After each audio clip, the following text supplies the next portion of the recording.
रामलाल एक अनुभवी truck driver था। उम्र करीब 45 साल, चेहरा सख्त और आंखों में सड़कों की धूल बसी थी। वो पिछले 20 साल से दिल्ली से लखनऊ, कभी कभी कोलकाता तक माल ढोता था। उसका पुराना अशोक लीलैंड ट्रक, जिसे वो प्यार से शेरू बुलाता था, उसका साथी था। रात की सड़कों पर जब दुनिया सो रही होती, रामलाल और शेरू हाईवे पर दौड़ते।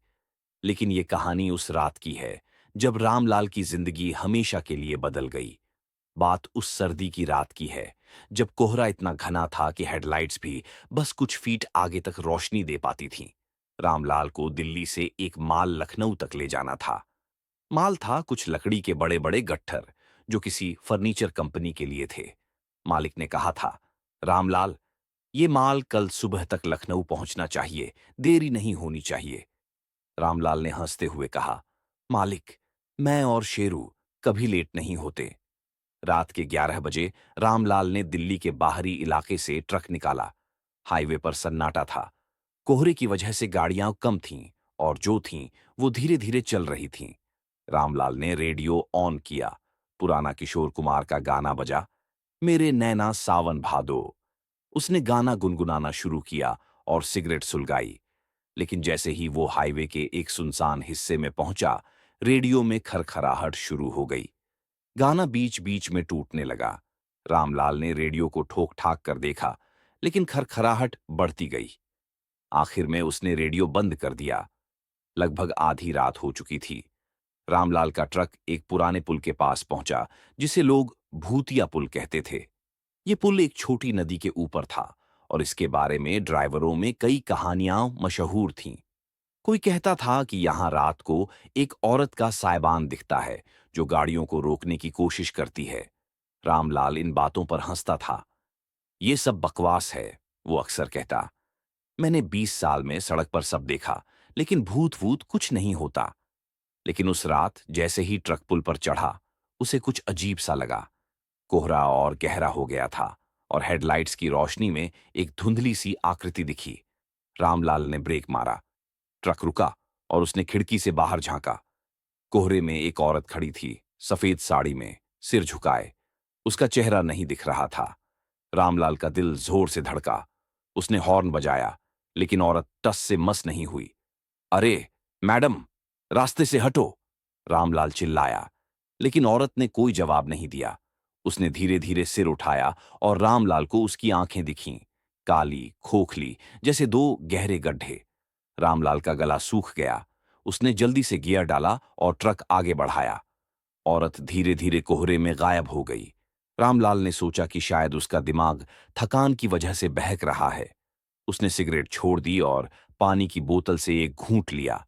लेकिन जैसे ही उसने ट्रक को स्पीड दी, उसे पीछे से एक ठंडी हवा का झोंका महसूस हुआ। उसने साइड मिरर में देखा, कोई नहीं था। फिर भी उसे लगा जैसे कोई उसके ट्रक के पीछे बैठा है।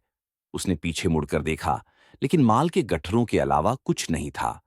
कुछ मिनट बाद उसे फिर से अजीब सी आवाज सुनाई दी, जैसे कोई धीरे धीरे फुसफुसा रहा हो।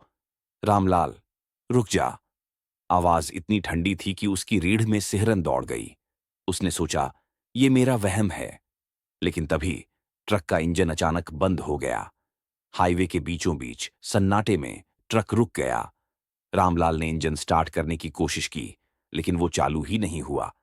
उसने गहरी सांस ली और बाहर उतरने का फैसला किया। ठंड इतनी थी कि उसकी सांसें हवा में दिख रही थीं। उसने टॉर्च निकाली और इंजन चेक करने लगा। लेकिन तभी उसे अपने ट्रक के पीछे कुछ हलचल सी महसूस हुई। उसने टॉर्च की रोशनी पीछे की ओर डाली। वहां लकड़ी के गट्ठरों के बीच वही सफेद साड़ी वाली औरत बैठी थी। उसका चेहरा अब साफ दिख रहा था, या यूं कहें, चेहरा था ही नहीं, बस एक खाली डरावना मुंह जिसमें से काली धुंध निकल रही थी।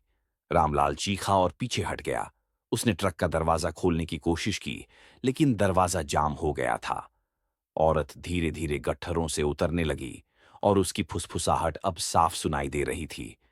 मेरा माल, तू मेरा माल ले जा रहा है। रामलाल का दिमाग सुन्न हो चुका था। उसने पूरी ताकत से दरवाजा खींचा और आखिरकार वो खुल गया। वो ट्रक में चढ़ा और गेट लॉक कर लिया। उसने फिर से इंजन स्टार्ट करने की कोशिश की और इस बार इंजन चालू हो गया। उसने ट्रक को पूरी स्पीड में भगाया, लेकिन साइड मिरर में वो औरत फिर से दिखी।